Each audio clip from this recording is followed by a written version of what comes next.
back to Family Feud. I'm your host, Steve Harvey. Give me Peyton from the Braun family.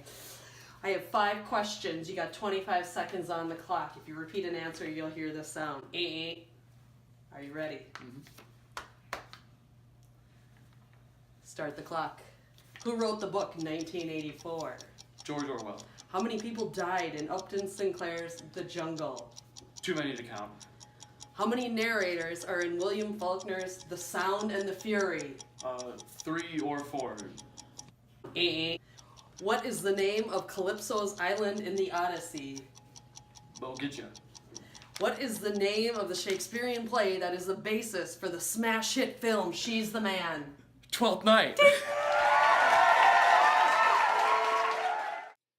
William Shakespeare was born on April 23, 1564. Shakespeare was the 3rd child in his family, and one of 5 children who survived childhood. Before becoming a famous playwright, he studied Latin and classical Greek. Once Shakespeare turned 18, he married Anne Hathaway, who was 26 years old. Together they had 3 children. After forming his family, Shakespeare went on to write some of the greatest plays in history. One of these plays included Shakespeare's beloved comedy, Twelfth Night. Twelfth Night was written in 1601 during the middle of Shakespeare's career. It's considered one of Shakespeare's finest comedies. The title references the 12th night of Christmas, which is on January 6th. This is a festival where everything is turned upside down. This play is known as a transvestite comedy. So basically the show involves women disguised as men, and since women could not be characters in Shakespeare's plays, the show features a man playing a woman playing a man. The show Twelfth Night may have been derived from the Italian play Glinginati. The play Glinginati has many similar themes and plot devices used in Twelfth Night, including a pair of twins that have been mistaken for each other, as well as a love triangle. Now, the show Twelfth Night may have also been based on short prose stories based on Glinginati. One of these is Apollonius and Scylla. This is a story by Barnaby Rich. The story by Barnaby Rich also outlined the complex relationship between Viola, Olivia, Sebastian, and Orsino. Another possibility of basis could be Shakespeare's earlier play, A Comedy of Errors, which again features twins that are mistaken for each other. In this presentation, we will be performing Act 2, Scene 4 of Shakespeare's Twelfth Night. The play Twelfth Night begins with a shipwreck where twins Viola and Sebastian are separated. The protagonist of the play, Viola, survives and lands upon the shores of Illyria, an enemy nation to her own. She figures that the only way for her to survive in this uncharted territory is to dress as a man and go by the name Cesario. While in Illyria, Viola meets the powerful nobleman Orsino and becomes close to him. This powerful figure Orsino claims to be deeply in love with another woman, Olivia. He sends Viola, who is undercover as Cesario, to deliver a letter to Olivia that confesses his love. While Viola delivers this letter to Olivia, there is a spark of chemistry.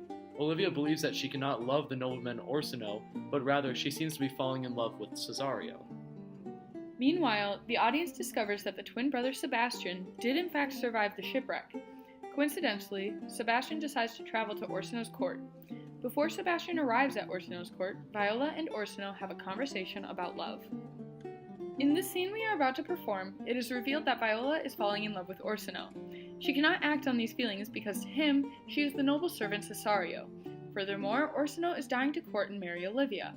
Orsino explains what love means to him and why women's love differs from men's. In the end of this scene, Orsino gives a jewel to Viola, asking her to deliver it to Olivia and profess his love. Now let's see this scene in action. This is Act 2, Scene 4 of Shakespeare's Twelfth Night.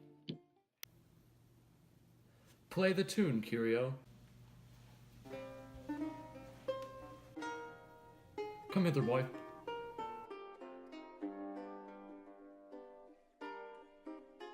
Ever thou shalt love, in the sweet pangs of it, remember me for such as I am. All true lovers are unstaid and skittish in all motion, else save in the constant image of the creature that is beloved. How dost thou like this tune? It gives a very echo to the seat where love is throned. Thou dost speak masterly, my life upon it.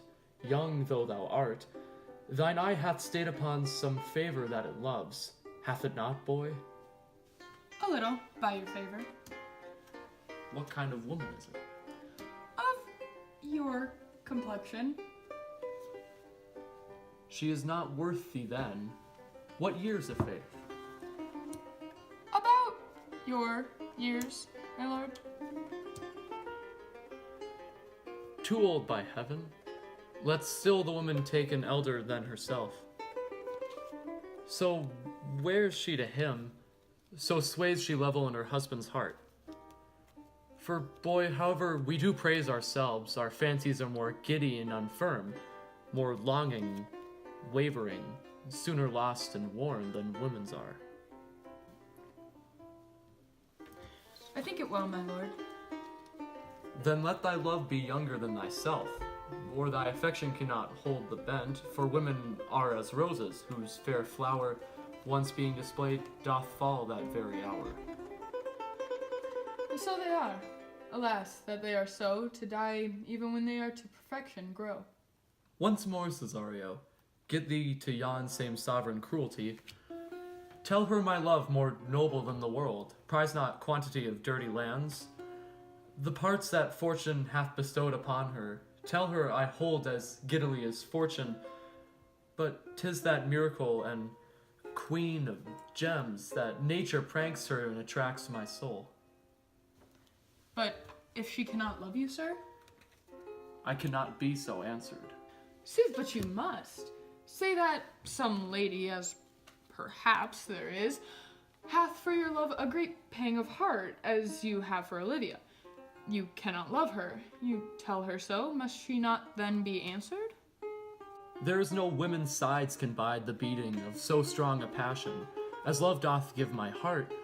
No woman's heart so big to hold so much. They lack retention. Alas, their love may be called appetite. No motion of the liver, but the palate. Then suffers for fight cloyment and revolt. But mine is all as hungry as the sea, can digest as much. Make no compare that love a woman can bear me, and that I owe Olivia. Aye, but I know. But dost thou know? Too well what women to men may owe. In faith, they are as true of heart as we. My father had a daughter, loved a man as it might be. Perhaps, were I a woman, I should your lordship. And what's her history? A blank, my lord. She never told her love, but like concealment, like a worm in the bud, feed on her damask cheek. She pined in thought, and with a green and yellow melancholy, she sat like Patience on a monument, smiling at grief. Was this not love indeed? We men may say more, swear more, but indeed our shows are more than will, for still we prove much in our vows, but little in our love. But died thy sister of her love, my boy? I'm all the daughters of the house, and all the brothers too, and yet I know not. Sir, shall I to this lady? Aye, that's the theme. To her in haste. Give her this jewel. Say my love can give no place, bide no denay. After the performed section, Olivia confesses her love to Viola. However, Viola is unable to love Olivia, as they are both women, which is frowned upon at the time. Despite Viola's refusal, Olivia still insists that there is a way for the two of them to be together. After much confusion in the story between Sebastian and Viola, the two twins finally find each other, clearing up the incredible confusion in the town. In the end, Sebastian marries Olivia, and Orsino proposes to Viola, which she accepts. This section showcases the main theme of the play, which is love. It also shows how love can be insane, leading to some truly strange events. Orsino, stricken by love, sends Viola disguised as a man to proclaim Orsino's love for Olivia. However, this plan backfires, as Olivia falls in love with Viola rather than Orsino. This becomes even more convoluted when it is revealed that Viola is actually in love with Orsino. Basically, everyone is in love with someone else. The idea of simply being in love is also a theme presented in this play. In Act 1, Scene 1, Orsino states, "If music be the food of love, play on. Give me excess of it. That surfeiting, the appetite may sicken and so die." Orsino appears to be more infatuated with the idea of being in love rather than actually loving someone. This further cements the holistic idea that love is used in this play to establish the insanity of love in the real world. This scene also shows how crazy the world can be. Even if the craziness is exaggerated in this scene, with a woman dressed as a man, this play shows how insane life can actually get. A American literary critics such as Harold Bloom deem Twelfth Night as the best of Shakespeare's pure comedies. According to Bloom, characters burst with vitality. He cites Sir Toby Belch as the best example. He believes that the sentimental nature of the play has universal appeal. Bloom also examines the underlying messages in the show, specifically how the genius of the show is personified by the fool. This one character, which is said by Harold to be the greatest of Shakespeare's fools, makes the show very enjoyable. We both found this play to be very interesting and funny, and we can both easily say that this show is one of our favorite Shakespearean plays. The ideas in this show, such as the use of twins to create confusion and the obsession of love, came together really well and proved pretty hilarious at times. This is by far one of our favorite Shakespearean comedies.